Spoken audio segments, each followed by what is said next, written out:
Hey everyone, Token Dave over here, the dorky token black guy that's just trying to get by, and welcome to another edition of the Garou Densetsu Flashback. In order to commemorate over 25 years of the franchise, I'm taking it upon myself to share my memories of playing the games in the arcade and the home consoles, and as well as share my thoughts and feelings on other Garou Densetsu related media. Well, last video I talked about the Garou Densetsu OVA. Now I am going to talk about the sequel, Garou Densetsu 2, The New Battle, or Battle Fighters Garou Densetsu 2, however you want to call it. So it has been a year since Terry Bogard defeated Geese Howard. Humiliated and disgraced, the once powerful crime lord of Southtown has gone into hiding. While in hiding, he has been found by the one person he fears the most, Wolfgang Krauser. Bored with his life of privilege and leisure, Krauser feels that he could break his monotony by engaging in a friendly battle with the one person that was able to defeat one of his more powerful rivals. Speaking of which, in this time, Terry has been enjoying the spoils of his victory over Geese by accepting challenges from various fighters and overhearing interpretations of his battle with Geese. Well, the fun and games end when Krauser traumatizes Terry by brutally beating him, causing the once popular and proud fighter to fall into a downward spiral, causing his friends to come to his aid to either encourage him to train again and not let the beating deter him, or to avenge him.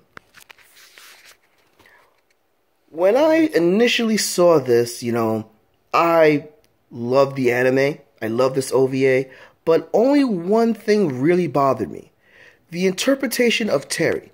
You see, when you're a fighter, you do lose battles here and there, So with Terry acting like, all really, really overly dramatic with the abuse of alcohol and everything, and contemplating whether he should fight again, I felt that this made Terry come off very shallow and everything. I did not realize until, a couple of years later when I got really badly beaten by someone. And I'm not talking about oh, I lost, it was like fair fight and everything. No, I mean literally brutalized, like I could have almost been killed by this person. I actually started to understand and comprehend what this story was going towards. And choosing Terry to go through this was actually a very creative and good idea, I'll go into Terry a little bit more, but, with getting that out of the way, this is, without a shadow of a doubt, my favorite OVA of the three movies that has been released, First, let me start off with, basically, I already started off with Terry. Let's start off with, the other characters that have returned from the previous OVA.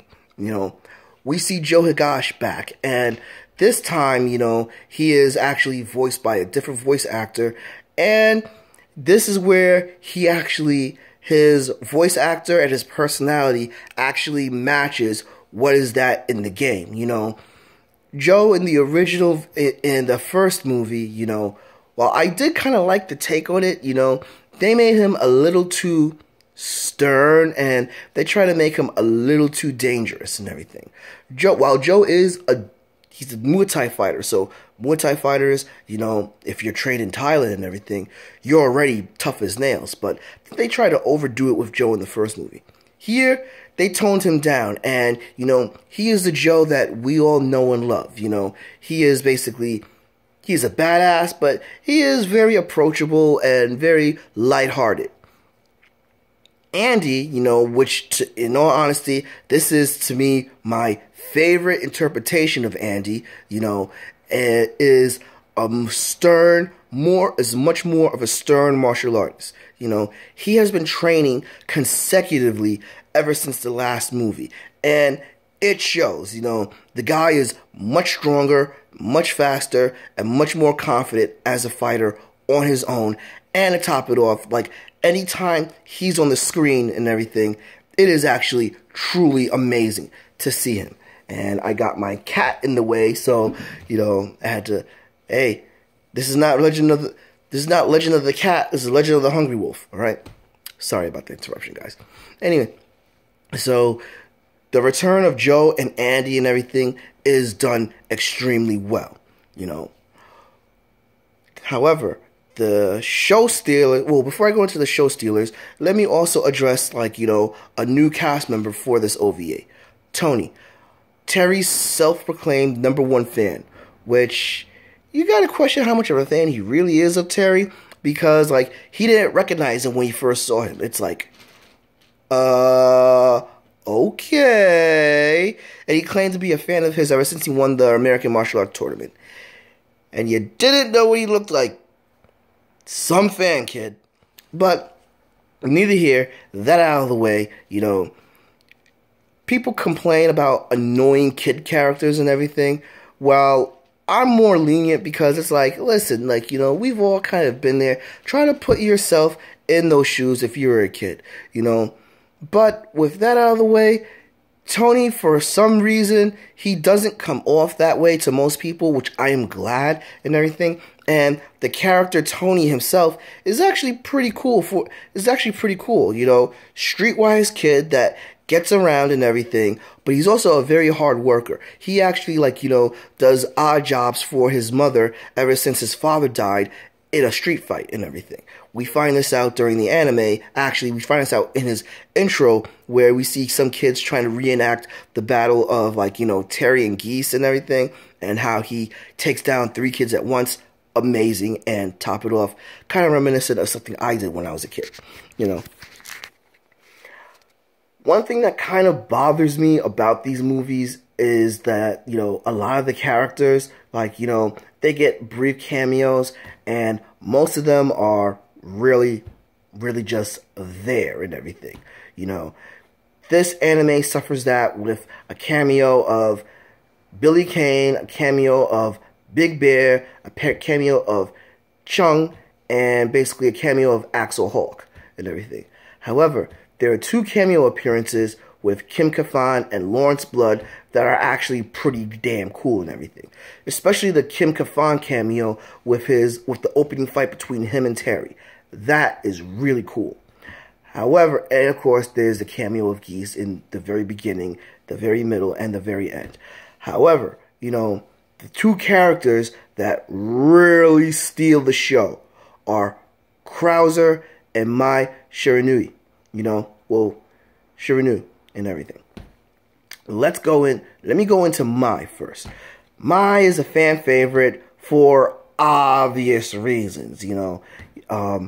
No one could talk about Mai without talking about her bust and everything.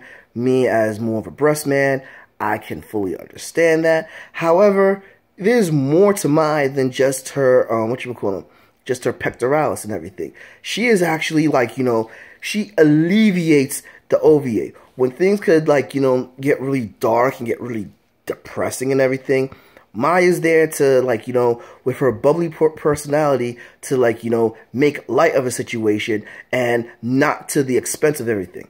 Especially her romance with Andy is well played and very likable in a cute boy meets girl and everything, awkwardness kind of way, you know. It's Mai's incorporation into this series is one that was greatly needed and one that elevated the series more so.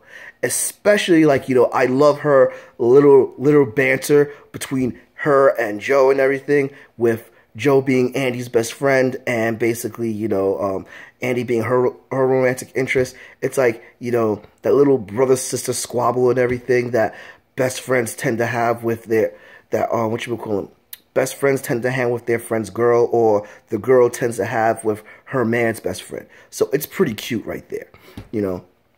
And, you know, one thing that really is awesome is, like, her devotion and love and loyalty to her man. Something that, you know, is not really placated that very well.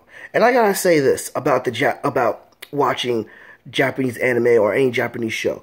When they do a romance is done very effectively. Krauser, okay?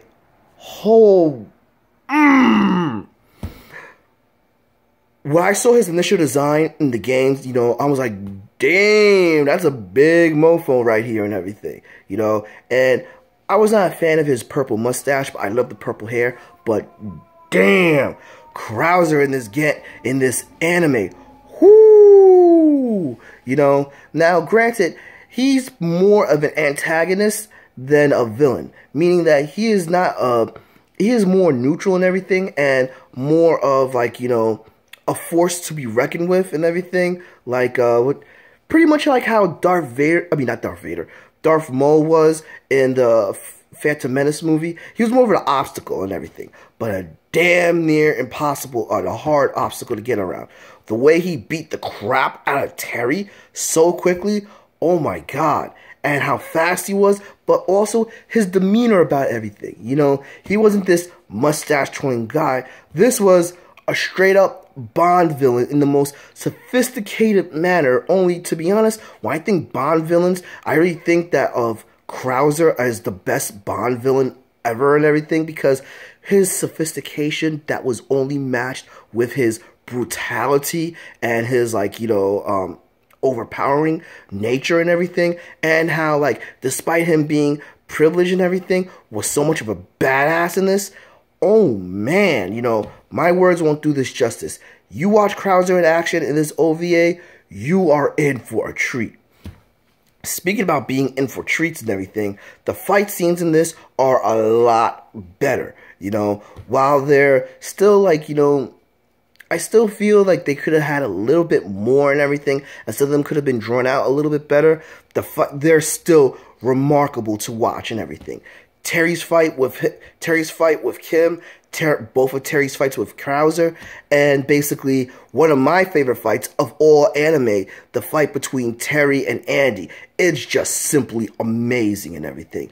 And we get to see Andy kick a lot of ass in this anime, with him fighting Jubei and with him fighting Lawrence Blood and all. So we definitely have an improvement from the first OVA. In the fact of, like, fight sequences, we do have better characters and deeper development, you know. We have a great new addition with Mai Shiranu, right? And we have an awesome villain, well, awesome antagonist in Krauser. Plus, the music is a lot better on here. Everyone talks about the music in the next video that I'm going to do, but I really feel that the music from the second one really puts everything in an awesome, both upbeat but yet sobering mood when appropriate and all. Great characters, great characters, great music, great fight sequences. What makes this fall a little bit is the animation. It's still the normal run-of-the-mill animation from the late 80s and the early 90s. And to be honest, it really felt like they turned this out fast and everything. But all that said, you know, I still say Garou Densetsu, the new battle, or Battle Fighters Garou Densetsu is still cool. It's a very high cool that borders on slamming. If the animation was better, this would have definitely had a slamming rating, you know. But clearly, my favorite of all of the Garou Densetsu animations, OVAs, and movies. Agree? Disagree? Drop me a comment below. Give me a like. Follow Token Dave on Facebook and Token Dave 80 on Twitter. Subscribe and ring that bell so you know when a new video loads. But until then, it's been Token Dave, the dorky token black guy who's just trying to get by. And I'll catch you guys later.